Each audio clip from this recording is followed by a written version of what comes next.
بسم اللہ الرحمن الرحیم۔ خیرت چینل کے ناظرین، اسماعیل خان آپ کی خدمت میں سلام عرض کرتا ہے۔ جیسا کہ آپ جانتے ہیں کہ رشیا اور یوکرائن کے درمیان بات چل رہی ہے، جس سے پوری دنیا کی معیشت متاثر ہو رہی ہے۔ پیٹرول کی قیمتیں بڑھ گئی ہیں، سپلائی چین دنیا میں ٹوٹ رہی ہے۔ جنگ ایک بہت بڑی تباہی لاتی ہے۔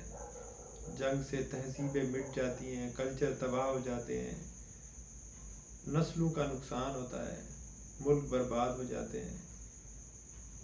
تو ان حالات میں مجھے ساحل لدھیانوی کی یہ نظم بہت یاد آئی۔ اس کا عنوان ہے اے شریف انسانو۔ اے شریف انسانو، خون اپنا ہو یا پرایا ہو، خون اپنا ہو یا پرایا ہو، نسل آدم کا خون ہے آخر، نسل آدم کا خون ہے آخر۔ جنگ مشرق میں ہو کہ مغرب میں، جنگ مشرق میں ہو کہ مغرب میں، امن عالم کا خون ہے آخر۔ بم گھروں پر گریں کہ سرحد پر، بم گھروں پر گریں کہ سرحد پر، روح تعمیر زخم کھاتی ہے۔ بم گھروں پر گریں کہ سرحد پر، روح تعمیر زخم کھاتی ہے۔ کھیت اپنے جلیں کہ اوروں کے، کھیت اپنے جلیں کہ اوروں کے، زیست فاقوں سے دل ملاتی ہے۔ ٹینک آگے بڑھیں کہ پیچھے ہٹیں، کوک دھرتی کی بانجھ ہوتی ہے۔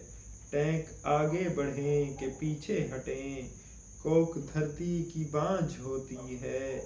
فتح کا جشن ہو کہ ہار کا سوگ، فتح کا جشن ہو کہ ہار کا سوگ، زندگی میتوں پہ روتی ہے۔ جنگ تو خود ہی ایک مسئلہ ہے، جنگ تو خود ہی ایک مسئلہ ہے، جنگ کیا مسئلوں کا حل دے گی، آگ اور خون آج بخشے گی، آگ اور خون آج بخشے گی، بھوک اور احتیاج کل دے گی۔ اس لیے اے شریف انسانو، اس لیے اے شریف انسانو، جنگ ٹلتی رہے تو بہتر ہے، جنگ ٹلتی رہے تو بہتر ہے۔ آپ اور ہم سبھی کے آنگن میں، آپ اور ہم سبھی کے آنگن میں، شمع جلتی رہے تو بہتر ہے۔ برتری کے ثبوت کی خاطر، برتری کے ثبوت کی خاطر، خون بہانا ہی کیا ضروری ہے۔ برتری کے ثبوت کی خاطر، خون بہانا ہی کیا ضروری ہے۔